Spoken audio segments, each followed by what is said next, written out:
اللہ سبحانہ و تعالیٰ کے نام پاک سے آغاز جو بڑا مہربان نہایت رحم فرمانے والا ہے، اور کروڑوں درود و سلام ہمارے اور آپ کے آقا حضرت احمد مجتبیٰ محمد مصطفیٰ صلی اللہ علیہ وآلہ وسلم پر کہ آپ کی خدمت اقدس میں ہدایہ درود پیش کرنا اہل ایمان کے لیے دنیا اور آخرت میں کامیابی، بھلائی، فلاح، نجات اور بلندی درجات کا ذریعہ ہے۔ اللہم صلی علی سیدنا و مولانا محمد وعلی آل سیدنا و مولانا محمد مبارک وسلم وصلی علیہ۔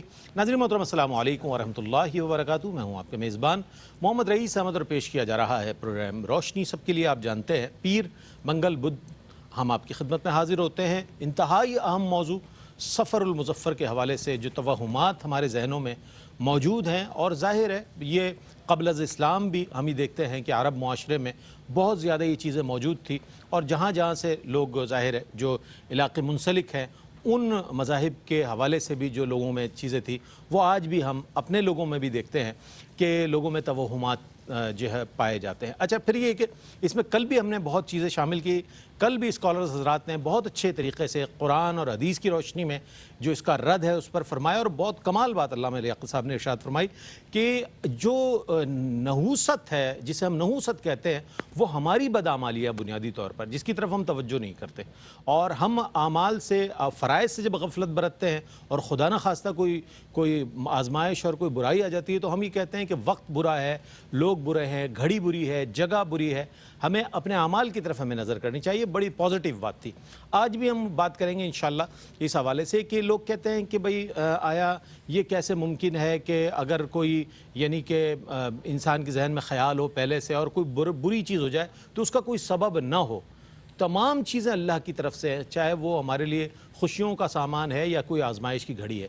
تو اس اعتبار سے ہمیں یقین کامل رکھنا چاہیے بطور اہل ایمان کہ جو کچھ کرنے والی ذات ہے وہ اللہ رب العزت کی ذات ہے، ہمیں پورا اس پر کامل یقین ہونا چاہیے۔ توہم پرستی کے رد کے حوالے سے آج بھی پروگرام کیا جا رہا ہے، انشاءاللہ کل بھی اس کو شامل کریں گے۔ آپ کے جو ذہنوں میں دستک دینے والے سوالات ہیں، کوشش کی گئی ہے اور کانٹینٹ ڈپارٹمنٹ نے انتہائی عرقریزی کے ساتھ سوالات شامل کیے ہیں اس میں، تاکہ وہ تمام چیزیں اس کو شامل کیا جائے کہ توہم پرستی میں جتنی چیزیں آتی ہیں۔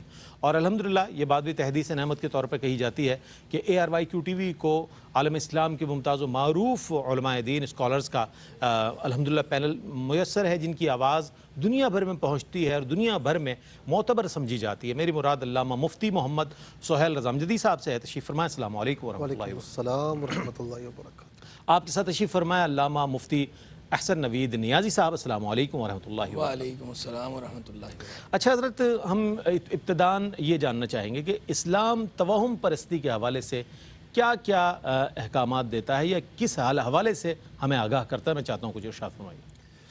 بسم اللہ الرحمن الرحیم۔ اللہم صلی علی سیدنا و مولانا محمد صلی اللہ علیہ وآلہ وسلم و اصحابہ وبارک وسلم۔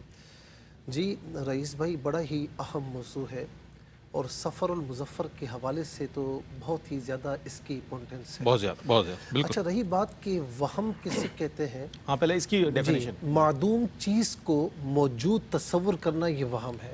ٹھیک۔ اچھا، اس وہم کو اپنا لینا اسے توہم کہتے ہیں۔ ٹھیک ہے، ٹھیک ہے نا۔ اچھا، مثال کے طور پر ایک ہوتا ہے مریض، اور ایک اصطلاح چلتی ہے تمرد۔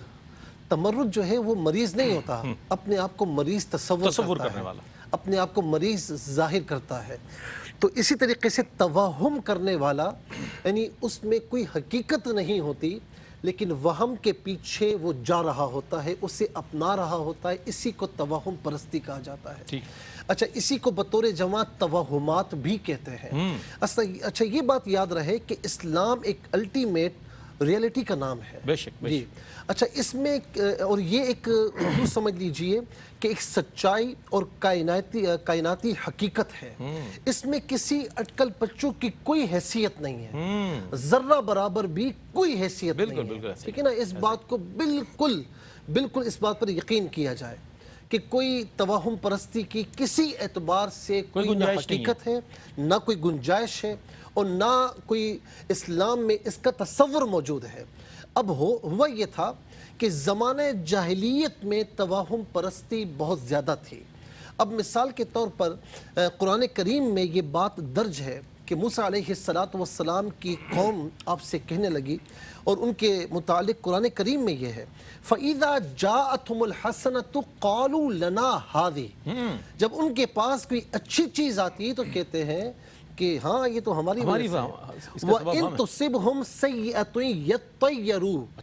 يَطَّيَّرُوا بِمُوسَىٰ وَمَن مَّعَهُ، اور جب انہیں کوئی بری چیز آ جاتی تو اس کی بطور بدشگونی کیا لیتے کہ یہ موسیٰ علیہ السلام اور ان کے جو ماننے والے ہیں یہ ان کی وجہ سے ہے، یہ ان کی وجہ سے ہے۔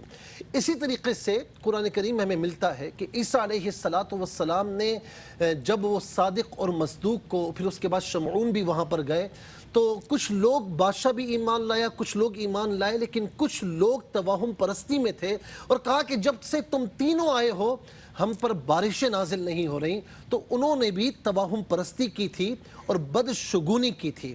اسی طریقے سے حضور نبی کریم صلی اللہ علیہ وسلم کی جب قوم تھی، سامنے کفار تھے، یہود بھی تھے، عیسائی بھی تھے، مشرک بھی تھے، تو انہوں نے کیا کہا کہ وَإِن تُصِبْهُمْ حَسَنَةٌ يَقُولُوا هَذِهِ مِنْ عِنْدِ اللَّهِ، جب ان کے پاس کوئی اچھی چیز آتی کہتے ہیں یہ اللہ کی طرف سے۔ وَإِن تُصِبْهُمْ سَيِّئَةٌ يَقُولُوا هَذِهِ مِنْ عِنْدِكَ، اور جب کوئی بری چیز آتی کہتے تھے کہ یہ حضور نبی کریم صلی اللہ علیہ وسلم کی وجہ سے ہے اور ان مسلمانوں کی وجہ سے ہے۔ اسلام نے ان تمام چیزوں کا رد بلیغ فرمایا، فرمایا نا کچھ بھی نہیں ہے، قل اے محبوب آپ فرما دیجئے کل من عند اللہ، یہ سب کا سب جو کچھ ہے یہ اللہ کی طرف سے ہے، اس کی طرف سے ہے، اسی کی مرضی سے ہے، اسی کی منشا سے ہے، اس کے علاوہ اور کچھ نہیں۔ تقدیر میں جو کچھ ہے وہ ہو کر رہے گا، جو نہیں ہے وہ نہیں ہو کر رہے گا۔ اچھا، اب حضور نبی کریم صلی اللہ تعالی علیہ وسلم نے کیا فرمایا؟ فرمایا کہ لا عدوہ ولا حامتا ولا طیرتا، یہ طیرتا ولا سفر۔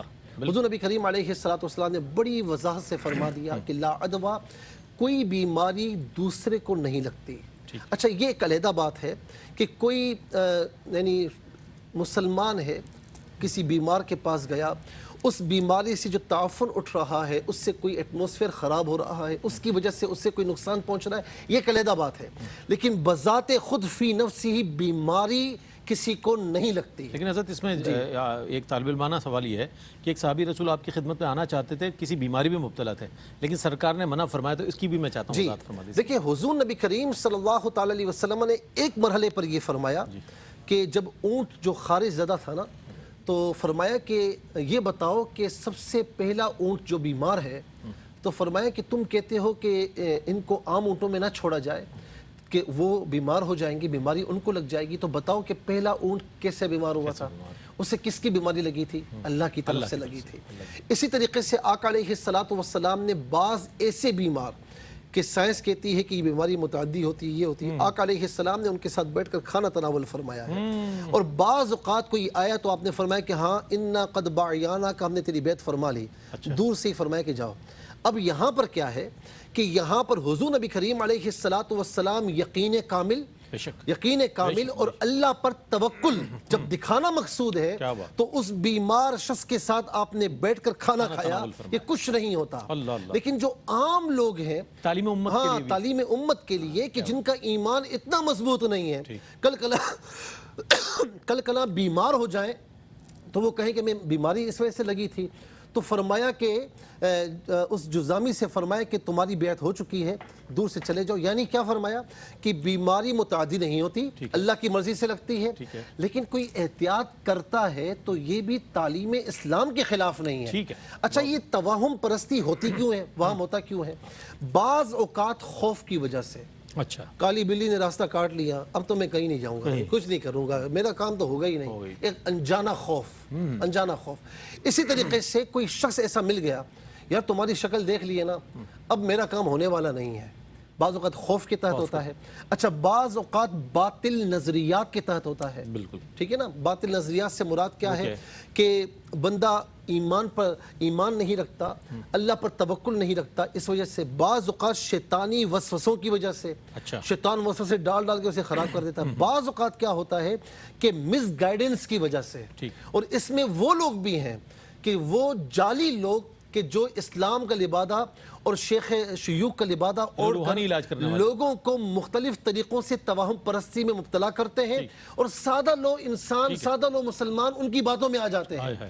ان تمام باتوں کا ایک ہی جواب ہے کہ میرے مصطفیٰ نے فرمایا کہ لا عدوہ کوئی بیماری متعدی نہیں ہوتی، ولا طیرتا کوئی بدشگونی نہیں ہوتی، ولا حامتا کوئی بدفعلی نہیں ہوتی، اور اسی طریقے سے فرمایا کہ ولا صفرا کسی قسم کا کوئی سفر کوئی منحوسیت نہیں ہوتی. بہت عمدہ انداز میں مفتی صاحب نے اپنے جواب کو مکمل فرمایا، بہت سی جہتوں کو کور کیا ماشاءاللہ اپنے جواب میں. اچھا ایک چیز اور بھی ہے، یہ کہا جاتا ہے کہ جناب قرآن کو کھلا نہ چھوڑیں، مصلے کو سیدھا نہ رکھے، مصلے کو فولڈ کر دیا جائے.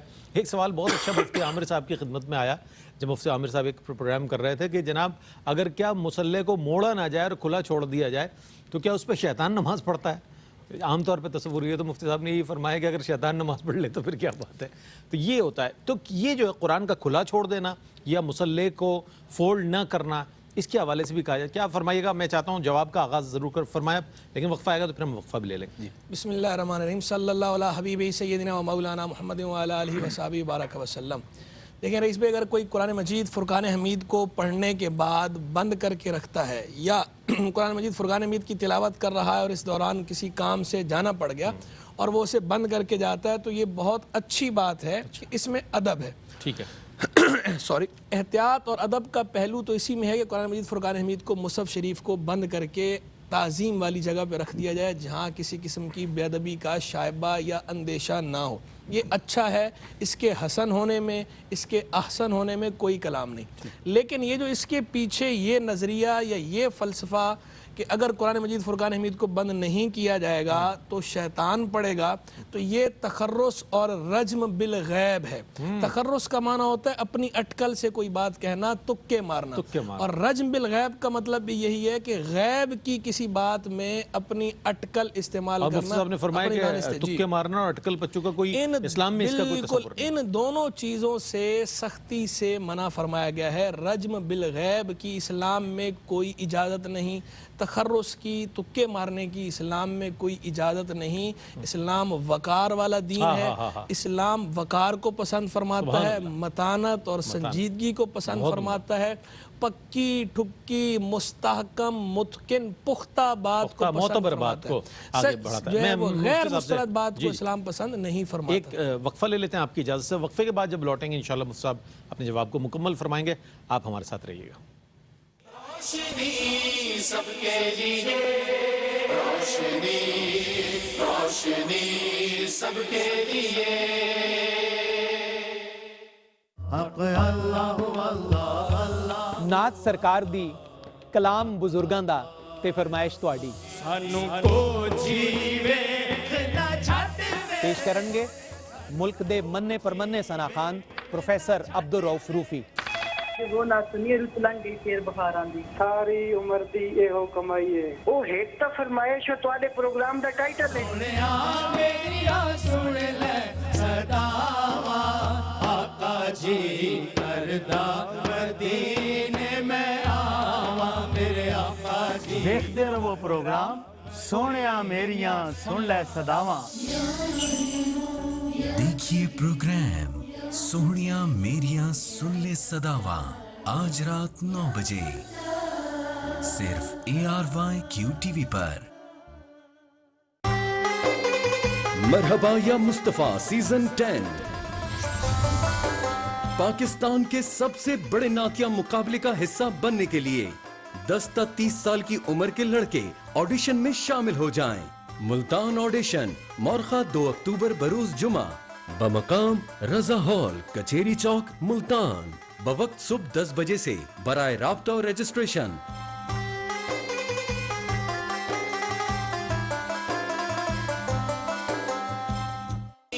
سب کے لیے، روشنی روشنی سب کے لیے.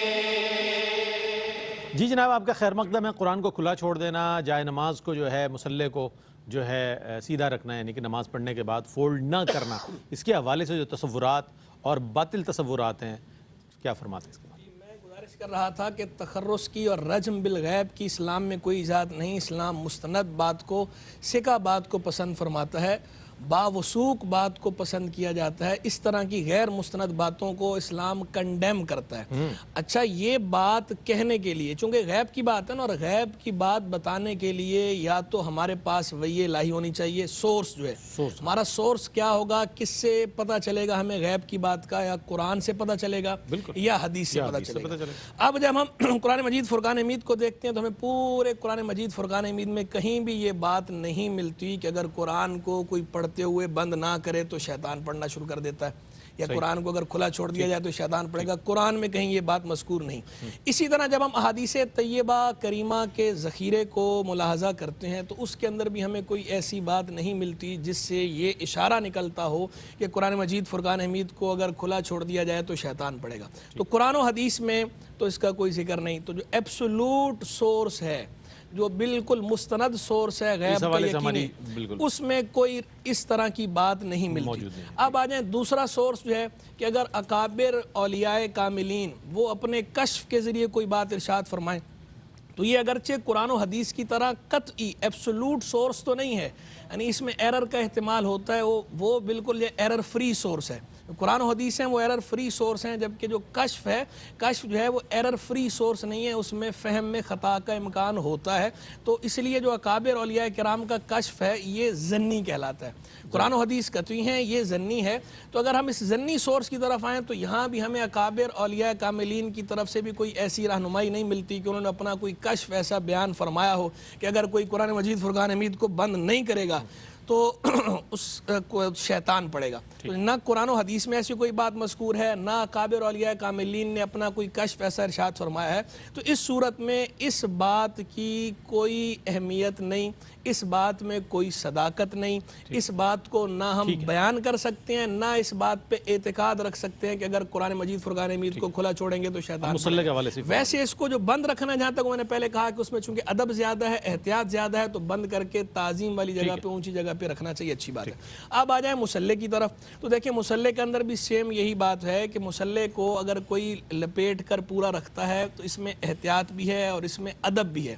حسن ادب تو یہی ہے کہ اسے لپیٹ کے اس طرح رکھا جائے، لیکن جو یہ تصور ہے کہ اگر اس کو لپیٹ کے نہیں رکھیں گے پورا یا ادھورا، کہ بعض لوگ پورا لپیٹ دیتے ہیں اور بعض خالی کونا لپیٹتے ہیں، فولڈ کر دیتے ہیں، کونا فولڈ کر دیتے ہیں کہ پورا نہ لپیٹیں تو خالی کونا ادھورا لپیٹ دیں۔ کہ اس کے پیچھے جو ان کی لاجک ہے وہ یہ ہے، کہتے ہیں کہ جی اگر اس طرح نہ کیا جائے تو شیطان نماز پڑھ لے گا، پڑھتا ہے اور شیطان کو انہوں نے نماز پڑھنے نہیں دی۔ اب یہ جو تخرص، یہاں بھی وہی بات کہ یہ بھی تخرص اور رجم بالغیب ہے، رجم بالغیب کی اجازت نہیں ہے۔ مصلح کو آپ ویسے لپیٹے اچھی بات ہے، لیکن یہ نظریہ کہ شیطان اس پہ نماز پڑھتا ہے، قرآن و حدیث میں یہ بات نہیں بتائی گئی کہ شیطان نماز پڑھتا ہے یا نہیں پڑھتا۔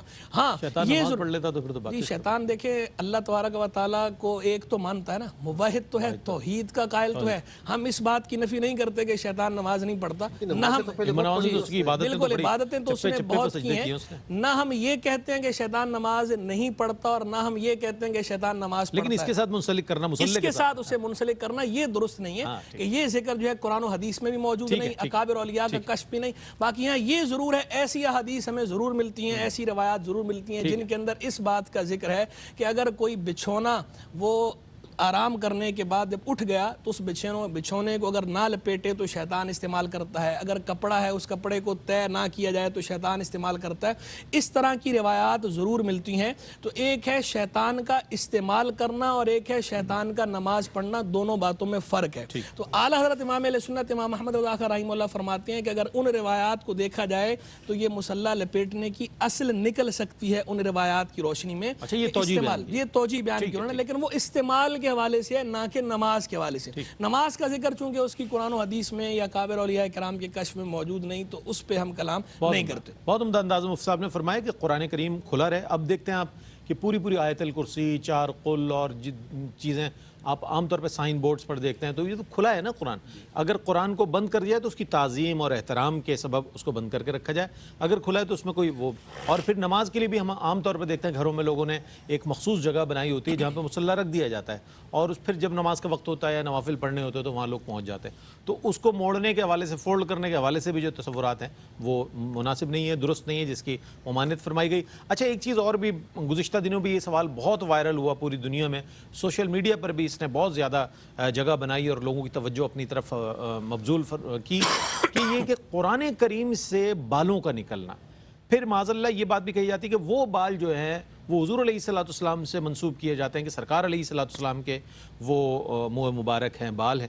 تو اس حوالے سے لوگوں میں بہت سی کنفیوژنز ہیں. میں چاہتا ہوں مفتی صاحب اس پر ماشاءاللہ بہت عمدہ انداز میں قرآن و حدیث پر کلام فرماتے ہیں. کیا فرمائی گا رہنمائی کے حوالے سے؟ اور باتیں رہ گئی تھیں، ایک یہ بات بھی نکل آئی. جی جی، اور یہ بھی توہمات کووڈ 19 میں بھی یہ بہت زیادہ لوگوں نے پوچھا، بہت زیادہ مفتی صاحب. اور باقاعدہ دیکھیں کہ ہماری یعنی اعتقاد اتنا کمزور ہے. اچھا، ہماری بہنوں کو زیادہ ان چیزوں کے حوالے سے. جی، مجھے کتنے خواتین نے بھی میسیجز کر کے پوچھے کہ مفتی صاحب بتائیں یہ کیا ہے.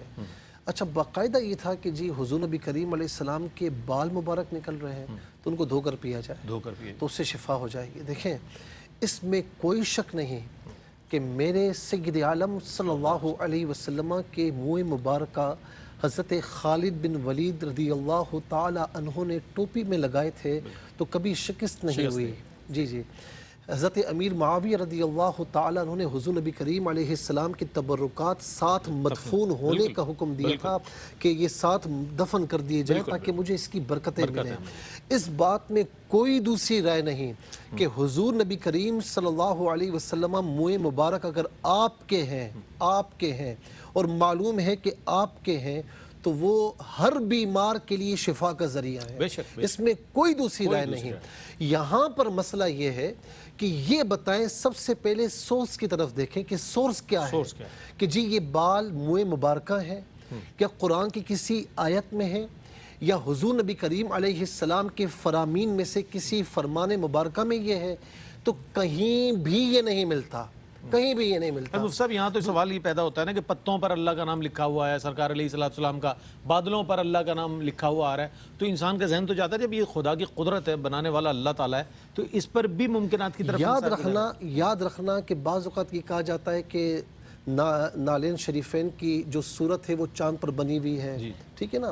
پھر بعد میں کہا جاتا ہے کہ نہیں جی یہ ساری چیزیں جو ہے نا حضور نبی کریم صلی اللہ علیہ وسلم بلکہ اس سے پہلے اللہ رب العالمین کی شان کسی پتے کی محتاج نہیں ہے کہ اس پر اس کا نام لکھا ہوا ہو. اس کی وہ محتاج نہیں ہے کہ یا آسمان پر اس کا نام لکھا ہوا، اس کی وہ محتاج نہیں. اس کی شان اس سے بہت ماورا ہے. اسی طریقے سے اللہ تعالیٰ نے اپنی مخلوق میں جو درجہ میرے محمد صلی اللہ علیہ وسلم کو عطا فرمایا تو آقا علیہ الصلوۃ والسلام کی نالین شریفین بھی اس کی محتاج نہیں تعارف میں کہ وہ چاند پر نظر آئے. ارے چاند تو میرے آقا علیہ السلام کے انگلی کے اشارے سے 2 ٹکڑے ہو گیا تھا. جی تو یہ آقا علیہ السلام کی تمام شانیں ان میں سے کسی کی محتاج نہیں ہیں. تو اسی لیے میں کہتا ہوں کہ ان باتوں پر کان نہ دھرا جائے. میں 2007 یا 8 مجھے اب یاد نہیں، میں کسی باہر ملک میں تھا تو مجھے گھر سے فون آیا کہ وہ ٹی وی پر آ رہا ہے کہ جی چاند پر جو ہے نا یہ فلاں چیز ہے. تو میں نے پھر یہی کہا، اس وقت مجھے لوگوں نے بھی کہا، تو میں نے یہی کہا کہ کچھ دنوں کے بعد دیکھنا کہ ٹی وی پر ہی آ رہا ہوگا کہ نہیں جی وہ کچھ اور تھا، کسی اور وجہ سے نظر آ رہا تھا.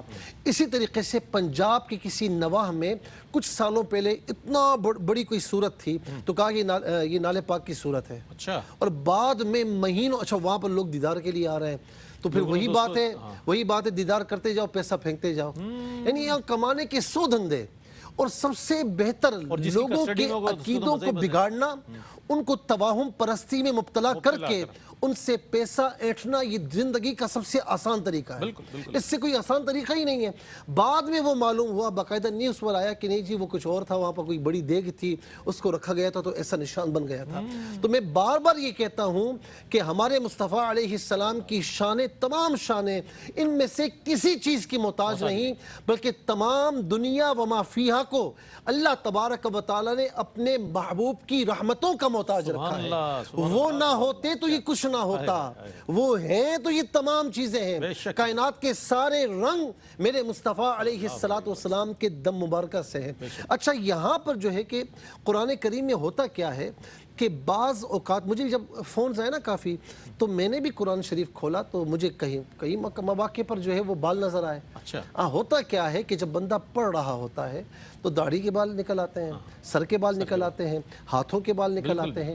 تو وہ انسان کے جس نے پڑھا ہوا ہوتا ہے نا اس کے اپنے بال ہوتے ہیں، اس میں کوئی حقیقت نہیں کہ وہ مبارکہ ہوں. ہاں ان کی تعظیم تقدیس وغیرہ کے حوالے سے لوگوں کے ذہن میں کیا کیا جائے؟ جب وہ آپ کے اپنے بال ہیں یا آپ کے انسان کی طرح کسی انسان کے بال ہیں تو اس کی کوئی تقدیس نہیں، بس اسے اٹھا کر جو ہے وہ کہیں دفن کر دیا جائے یا کہیں پھینک دیا جائے، کہیں گملے میں رکھ دیا جائے. ہاں یہ ہے کہ اسے واش روم میں یا باتھ روم میں نہ پھینکا جائے، کہ اسے علماء کرام نے باقاعدہ فتاوی شامی میں لکھا ہوا ہے کہ باتھ روم یا واش روم میں پھینکنا مکروہ ہے، چونکہ قرآن سے مس ہوا ہے. جی. اس کے علاوہ بھی انسانی جو بال ہیں انہیں باتھ روم میں یا واش روم میں نہیں پھینکنا چاہیے. وہ قرآن سے مس ہو لیکن ہے تو انسانی بال ہی ہے نا، اسے کہیں پھینک دیا جائے لیکن واش روم میں باتھ روم میں نہ پھینکا جائے. اور پھر دوسری بات یہ ہے کہ سب سے بڑھ کر کیا ہے کہ آپ یہ کہہ رہے ہیں کہ حضور نبی کریم علیہ السلام کے بال مبارکہ ہیں. اور آقا علیہ الصلوۃ والسلام نے کیا فرمایا کہ من کذب علی متعمدا، کہ جس نے مجھ پر جان بوجھ کر جھوٹ باندھا تو اسے چاہیے کہ وہ اپنا ٹھکانہ جہنم میں بنا لے. قرآن کریم میں دیکھیں یہ ساری جھوٹی باتیں، میں نے پہلے بھی کہا کہ قرآن حتمی بات کرتا ہے. میرے مصطفیٰ علیہ السلام کے جتنے فرامین ہیں حتمی باتیں ہیں، اس میں قرآن یا حدیث کریمہ کسی جھوٹ کی جانب اور لا یعنی چیزوں کی جانب متوجہ کرتے بھی نہیں ہیں، بلکہ حدیث کریمہ میں ہے، حدیث پاک میں ہے کہ من حسن الاسلامی ترک ما لا یعنی، کہ اسلام کا حسن یہ ہے کہ بیکار چیزوں کو چھوڑ دیا جائے. اور قرآن فرماتا ہے کہ ومن اظلم ممن افترا علی اللہ کذبا، کہ اس سے بڑھ کر ظالم کون ہوگا جو اللہ پر جھوٹ باندھے. کیا اچھی بات مفتی صاحب نے بڑی کمال بات ارشاد فرمائی. ایک وقفے کی جانب بڑھ رہے ہیں، وقفے کے بعد لوٹیں گے اور اہم سوالات توہم پرستی کے حوالے سے آپ کے ذہنوں میں اور میرے بھی ذہن میں بہت سارے سوالات موجود ہیں، انشاءاللہ انہیں بھی شامل کریں گے. ہمارے ساتھ رہیے گا. ناظرین آپ کا خیر مقدم ہے. توہم پرستی اور توہم کے حوالے سے مختلف افکار و خیالات اور نظریات، وہ چیزیں بہت معمولی چیزیں جسے ہم نے صرف اپنا خیال نہیں بلکہ شاید اپنا عقیدہ بنا لیا ہے. اب اتنے اس کے اندر ہم قوی ہو گئے ہیں کہ میں یہ سمجھتا ہوں جیسے مفتی صاحب نے فرمایا کالی بلی گزر گئی تو راستہ ہی تبدیل کر دیا، کوا بیٹھ گیا تو منڈیر پر جناب مہمان آ جائیں گے، اور اگر ہتھیلی اگر بائیں ہاتھ کی اگر وہ تو پیسے چلے جائیں گے، نہ جانے وہ اور کیا چیزیں اس کو شامل کریں گے. لیکن ابھی اس وقت جو میں شامل کر رہا ہوں سوال انتہائی اہم ہے. ہم خود الحمدللہ اہل اللہ کے ماننے چاہنے والے، محبت کرنے والے، محافل سما کا میں شرکت کرنے والے، اس کا اہتمام کرنے والے ہیں. لیکن عام طور پر جو دیکھا جاتا ہے گھروں میں بھی اور دیگر جگہوں پر ہم دیکھتے ہیں لوگ کہتے ہیں حاضری آ گئی ہے، ان پر کوئی بزرگ آ گئے ہیں، حاضری آ گئی. تو یہ حاضری کا آنا، سواری کا آنا، کیا فرمائیے گا اس حوالے سے بھی؟ پھر اچھا ہوتا یہ ہے کہ ہم محفل سما میں دیکھیں تو کیفیت ہوتی ہے وہ تو، لیکن عام طور پر جب اس کو کوئی ایسا آدمی دیکھتا ہے جو بدعقیدہ ہوتا ہے تو پھر وہ اس پہ ہدف تنقید بناتا ہے. اس کو میں چاہتا ہوں اس کو کلیئر کیجیے گا ذرا. دیکھیں پہلی بات تو یہ ہے کہ یہ جو سواری کا تصور ہے، پہلے تو یہ بتائیے کہ جو عالم برزخ ہے اور یہ عالم دنیا ہے، ان دونوں میں فرق ہے. دنیا میں جو ہماری سواریاں ہیں وہ الگ نوعیت کی ہیں، اور عالم برزخ جو ہے وہ عالم روحانیت ہے. وہاں پہ جو سواریاں ہیں وہ اور نوعیت کی ہیں. وہ بزرگان دین جو وصال فرما چکے، وہاں انہیں ان سواریوں کی حاجت نہیں کہ جو سواریاں دنیا کے اندر ہوتی ہیں. ایک بات. دوسری بات یہ ہے کہ سواری کے لیے آیا یہی انسان ہی رہ گئے، اور انسانوں کے اندر بھی خاص طور پر معذرت کے ساتھ خواتین، چونکہ جو ہماری بہنیں ہیں وہ زیادہ ضعیف الاعتقاد ہوتی ہیں، سپرسٹیشیس، توہم پرستی جو ہے وہ ان کے اندر زیادہ ہوتی ہے، تو وہ آسان شکار، آسان ہدف ہوتی ہیں اس طرح کی چیزوں کا. تو دیکھیں جتنے بھی بزرگان دین رحمہم اللہ ہیں ان کا حاضری سے، سواری سے کوئی تعلق نہیں ہے. ایک انسان کی روح دوسرے انسان کی روح میں حلول نہیں کرتی، ایک انسان کی روح دوسرے انسان کی روح میں نہیں آتی. اور بزرگان دین رحمہ اللہ تو اس سے بالکل منزہ ہیں، ان کا اس بات سے کوئی تعلق نہیں ہے. یہ ہوتا کیا ہے؟ ہوتا یہ ہے یہ جن ہوتے ہیں جو شرارت کرتے ہیں. اچھا ہمیں جو یہ سواری اور حاضری والے جو کیسز ہوتے ہیں نا، جب ہمارے پاس بھی آتے ہیں تو یہ دو طرح کے کیس ہوتے ہیں. ایک تو وہ کیس ہوتے ہیں کہ ایک آدمی، مرد یا عورت، جو یہ دعوے دار ہوتا ہے کہ اس پہ حاضری آتی ہے یا سواری آتی ہے، وہ ایک نمبر کا چیٹر، فراڈیا ہوتا ہے. وہ فریب کرتے ہوئے اس نے، جیسے کہ ابھی حضرت نے کہا کہ وہ اس نے باقاعدہ دھندے کا ایک ذریعہ بنا رکھا ہوتا ہے لوگوں کو اپنے جال میں پھانسنے کا. تو وہ جان بوجھ کے قصدن تھوڑا سا ڈرامہ کرتا ہے ان کے سامنے، ایسا آواز تبدیل کر لیتا ہے، تھوڑی اپنی حیت تبدیل کر لیتا ہے اس وقت، جس سے یہ تاثر دیتا ہے کہ جی حاضری آ گئی ہے، سواری آ گئی ہے. اور اس وقت جو ہے وہ دوسری باتیں ایسی کرتا ہے جو جس سے لوگوں پہ یہ امپریشن قائم کرتا ہے کہ جناب جیسے کوئی غیب کی باتیں ہو رہی ہیں اور وہ باتیں جو ان کے علم میں نہیں ہیں. اب یہ جو معاملہ معاملہ ہے یہ تو کھلم کھلا سیدھا سیدھا ایسا آدمی مرد ہو یا عورت ہو یہ تو اصل میں پٹائی مانگتے ہیں کہ ان کا جو علاج ہے وہ پٹائی ہے. حضرت پٹائی کے بھی بڑے واقعات ٹی وی پہ نظر آتے ہیں, لوگ زخمی کر دیتے ہیں, جان سے مار دیتے ہیں. اس میں بھی پٹائی کے والے سے جعلی عاملین جو ہے, یہ پٹائی کے والے سے بھی میں یہ کہوں گا کہ اس کے اندر بھی خیر یہ ہم تو اس چیز کی اجازت نہیں دیتے کہ قانون ہاتھ میں لیا جائے. جی بالکل, ہم یہ کہتے ہیں قانون ہاتھ میں لیا جائے, ہم اس کی اجازت نہیں دیتے, قانون ہاتھ میں لینے کی اجازت نہیں ہے. یہ جس نے بھی ایسا کرنا ہے وہ جو قانونی ادارے ہیں قانون نافذ کرنے والے ان کے حوالے کر دیا جائے, خود جو ہے اس قسم کے اقدامات نہ کیے جائیں. لیکن بہرحال ان کا علاج ہے پٹائی ہی, قانون نافذ کرنے والے ادارے بھی جو پٹائی لگائیں گے اسی سے یہ لوگ ٹھیک ہوں گے. ایک بات. دوسری بات یہ کہ دوسرے وہ لوگ ہوتے ہیں کہ جن کے ساتھ واقعی ریئل کیس ہوتے ہیں, یعنی وہ اور ایسے ریئر کیسز ہیں, وہ دھندا نہیں کر رہے ہوتے, وہ لوگوں کو جال میں نہیں پھانس رہے ہوتے, ان کے ساتھ واقعی ایسا ہو رہا ہوتا ہے, انہیں خود اس کی سمجھ نہیں ہوتی. تو جو ان کے ساتھ ہو رہا ہوتا ہے وہ کیا ہوتا ہے, وہ یہ بزرگان دین کی اولیاء کرام کی سواری نہیں ہوتی بلکہ وہ جن ہوتے ہیں, شریر جن. تو یہ جن شرارت کرتے ہیں, وہ ان کی روح پہ اٹیک کرتے ہیں, ان کے جسم پہ اٹیک کرتے ہیں, اور اس وقت انہیں خود سمجھ نہیں ہوتی کہ ہمیں کیا ہو گیا ہے, اس وقت کی باتیں انہیں خود بھی یاد نہیں رہتی. تو وہ جو جن ہیں کبھی وہ یہ دعویٰ کر رہے ہوتے ہیں کہ جی ہم فلاں شہید ہیں, کبھی وہ یہ دعویٰ کر رہے ہوتے ہیں کہ ہم فلاں بزرگ ہیں, داتا صاحب کا دعویٰ کر دیں گے, خواجہ صاحب کا دعویٰ کر دیں گے, غوث پاک ہونے کا دعویٰ کر دیں گے, اور کبھی جو ہے وہ کسی صحابی کے ہونے کا دعویٰ کر دیں گے کہ جناب معاذ اللہ ہم جو ہے وہ مولا علی ہیں. تو اس طرح کی وہ سواریوں کا جو تصور ہے یہ شریر جنوں کی شرارت ہوتی ہے, اس کا روحانیت سے کوئی تعلق نہیں. اچھا, بعض لوگ یہ سمجھتے ہیں کہ شاید یہ روحانیت ہے. میں نے اکثر دیکھا ہے بعض لوگ روحانیت کی بات کرتے ہیں تو کہتے ہیں جی فلاں کے پاس جن ہے, اس کے پاس اتنی روحانیت ہے, 8 جن ہے تو اس کی روحانیت مضبوط ہے,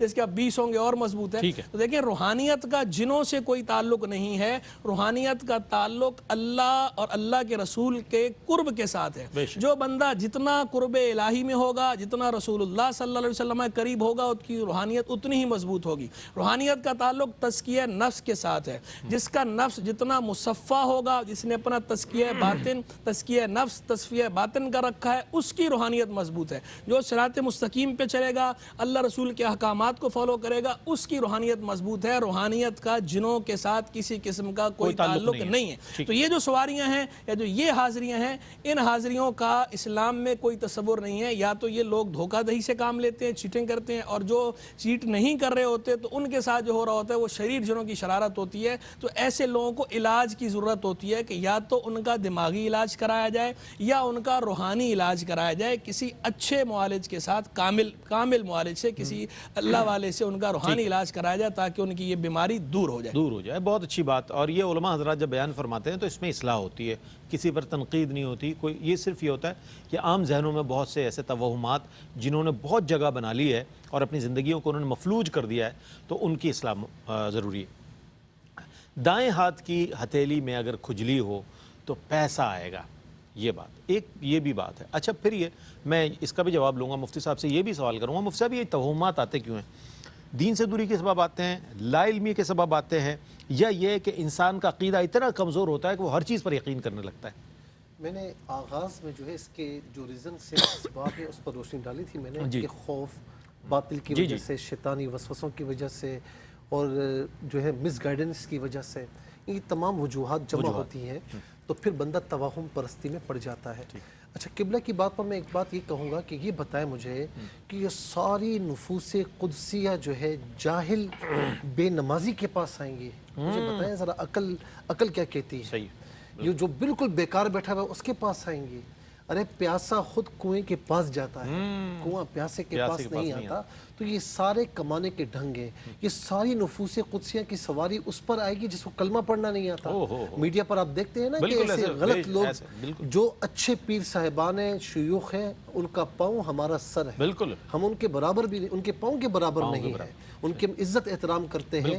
لیکن مسئلہ یہ ہے کہ یہ جو معاشرے میں جعلی لوگ ہیں, جو لبادہ اوڑھ کر لوگوں کے ایمانیات سے کھیل رہے ہیں, ہم ان کی بات کر رہے ہیں کہ جن کو کلمہ پڑھنا بھی نہیں آتا. جب ان سے میڈیا پر کہا جائے کہ پہلا کلمہ سنا دو تو وہ کہتے ہیں کہ ہمیں نہیں آتا. جی, اور وہ تعویذات غلط طریقے سے لکھ کر اول فل لوگوں کو دیتے ہیں, ان کے ایمان کو بگاڑتے ہیں. تو اللہ رب العالمین ہمیں ان سے محفوظ فرمائے. اب رہی یہ بات کہ بائیں ہاتھ میں کھجلی آئے تو دولت آئے گی, تو بھائی جب دائیں ہاتھ میں کھجلی بائیں ہاتھ میں کھجلی ہے تو کیا آئے گا؟ اچھا, سیدھی آنکھ پھڑ کے تو کوئی اچھی خبر آتی ہے، الٹی آنکھ پھڑ کے تو کوئی بری خبر آتی ہے، بعض لوگ کہتے ہیں کہ سیدھی آنکھ بھی پھڑ کے تو بری خبر سنائی دیتی ہے، ہاں کوئی ناخن ٹوٹ کر گر جائے تو خدا نہ خواستہ بدحالی آتی ہے اور جو ہے وہ رزق میں کمی ہو جاتی ہے، کوا منڈیر پر بیٹھ جائے گیلری میں آ جائے تو آج مہمان آئے گا، اس طریقے سے جوتے پہ جوتا آ جائے تو اب سفر ہوگا، سفر صحبتوں والا ہوگا، اور مطلب یہ کہ کچھ یعنی مشقت آ سکتی، تکلیف آ سکتی ہے، ان تمام چیزوں کا تعلق توہم سے ہے، اس کے علاوہ کچھ نہیں ہے، یہ سارے توہمات ہیں۔ اب دیکھیں یہ جو تیر آتا ہے نا، تیر یا طیر آتا یا طیر آتا، یہ کیا تھا کہ جب وہ کہیں پر جاتے نا وہ زمانہ جاہلیت میں تو وہ کہتے کہ پرندہ جا رہا ہے نا، اب یہ یہاں پر سیدھی طرف جائے گا تو وہ ہمارا صاف ہے، اگر یہ الٹی طرف گیا تو بہت گڑبڑ۔ اچھا بعد میں لفظ طیرتا یا طیر جو ہے یہ بدفعلی کے لیے آ گیا ہے۔ اچھا حضور نبی کریم صلی اللہ علیہ وسلم نے کیا فرمایا کہ لیس منا من تطیر ولا تطیر لہ، کہ وہ ہم میں سے نہیں کہ جس نے بدفعلی لی یا جس کے لیے بدفعلی اس کی مرضی سے نکالی گئی وہ ہم میں سے ہے ہی نہیں ہے۔ اور آقا علیہ الصلوۃ والسلام نے فرمایا کہ من کن ثلاث من کن فیہ لم ینل الدرجات العلی، فرمایا کہ 3 چیزیں جس میں ہوں وہ اونچا درجہ پا ہی نہیں سکتا۔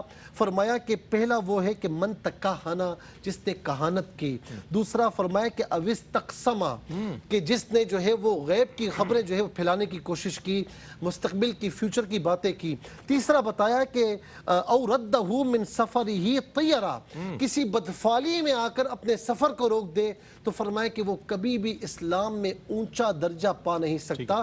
تو یہ جو ہاتھوں میں کھجلی ہو رہی ہے یہ خارش کی وجہ سے میرے بھائی، خارش کا علاج کرائیں، اس خارش کا علاج کروائیں۔ اور دوسری بات یہ ہے کہ ہم ایمان بالقدر کے قائل ہیں، ہم اس کا تعلق ہماری کوششوں سے تو ہو سکتا ہے لیکن خارش سے ہرگز نہیں ہو سکتا۔ اور آخری بات میں کہوں گا کہ وَأَلَّيْسَ لِلْإِنسَانِ إِلَّا مَا سَعَى، آدمی کے لیے جو کچھ ہے جو وہ کوشش کرتا ہے۔ اور میں آخری حدیث پاک میں عرض کروں گا، فرمایا کہ من اتا عرافن، جو کسی ایسے کے پاس آئے کہ غیب کی خبریں لینے کے لیے آئے کہ مستقبل کے بارے میں کچھ بتا دے، فَسَأَلَهُ عَنْ شَيْءٍ، یا کسی نجوم کے پاس یا ستارہ جو بتاتے ہیں تاروں کی باتیں ان کے پاس آیا کہ مجھے مستقبل کے بارے میں کچھ بتا دے، کچھ سوال پوچھا، تو فرمایا کہ اس کی 40 راتوں کی نمازیں قبول نہیں کی جاتی۔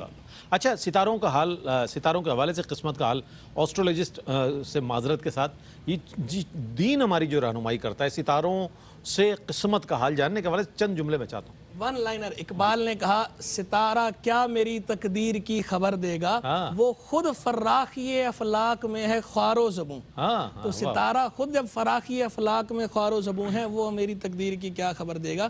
ستاروں سے قسمت کا حال معلوم کرنے کی شریعت مطہرہ سہلہ سمحہ بیضہ میں غرہ میں کوئی اصل نہیں ہے۔ بالفرض محال اگر ویسا ہو بھی جائے تو ایسا ہو بھی جائے تو اس کا جو ہے وہ ستاروں کے ساتھ کوئی تعلق نہیں ہے۔ ستاروں کی یہ جو ہے کہ فلاں ستارے بڑے مہنگے ہیں، جی بالکل، میں یہ کہا کرتا ہوں سمجھانے کے لیے بات کہ دیکھیں، ایک ہے کسی شے کا علامت یا نشانی ہونا اور ایک ہے کسی شے کا سبب ہونا، علت ہونا، ریزن اینڈ کاز ہونا۔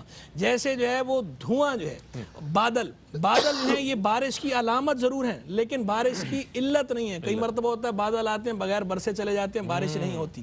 تو ایسی جو یہ ستارے ہیں، ستارے ہو گئے یا دیگر مظاہر قدرت، یہ کسی چیز کی نشانی یا علامت تو ہو سکتے ہیں لیکن یہ ریزن اینڈ کاز نہیں ہوتے، سبب اور علت نہیں ہوتے، ان کی وجہ سے کچھ نہیں ہوتا۔ اللہ تبارک و تعالی ہی فاعل حقیقی ہے، اللہ تبارک و تعالی ہی مؤثر حقیقی ہے۔ حضور نے فرمایا ساری امت جمع ہو جائے تمہیں نفع دینے پہ لم ينفعوک الا قد کتب اللہ لک، کہ تمہیں لم ينفعوک بشیء، کوئی نفع نہیں پہنچا سکتے اللہ کہ جو اللہ نے لکھ دیا۔ اور ساری امت جمع ہو جائے تمہیں نقصان پہنچانے پہ تو نہیں، لم يضروک بشیء الا قد کتب اللہ لک، نہیں نقصان پہنچا سکتے کسی چیز کا مگر وہی جو اللہ نے لکھ دیا۔ بہت شکریہ ادا کروں گا مفتی صاحب، آپ تشریف لائیے مفتی صاحب۔ جی سیکنڈز دوں گا۔ آقا علیہ السلام نے فرمایا کہ لا طیرۃ، کوئی بدفعلی نہیں ہے، لیکن فرمایا کہ وخیرھا الفال، اچھی فال نکالنا۔ وہ کیا ہے؟ کلمت صالحہ۔ سبحان اللہ۔ جیسے آپ کسی مہم پر جا رہے ہیں، میں نے کہا کہ یا سعید اے نیک بخت، تو آپ نے کہا کہ یار اس نے کہا تو انشاءاللہ کامیابی ہوگی۔ بہت شکریہ آپ کا، بہت شکریہ۔ جو اسلام جو تعلیمات دیتا ہے نا، میں یہ سمجھتا ہوں کہ وہ بڑی ایتھنٹک دیتا ہے اور بڑی مضبوط اور بڑی قوی دلائل کے ساتھ تعلیمات دیتا ہے ہمیں، تو ہمیں قرآن کے اور احادیث کے مطابق چیزوں کو دیکھنا پرکھنا چاہیے کہ آیا ہمارے جو ہمارے نظریات ہیں، افکار و خیالات ہیں، وہ اس سے متصادم تو نہیں ہیں۔ اگر ہیں تو اس کو آپ لائن آف ڈائریکشن اس کی صحیح کر لیں، انشاءاللہ ٹھیک ہوگا۔ توہمات کے حوالے سے انشاءاللہ مزید کلام کریں گے اور کل بھی انشاءاللہ حاضر ہوں گے۔ کل تک کے لیے اپنے میزبان محمد رئیس احمد کو اجازت دیجیے۔ اللہ حافظ۔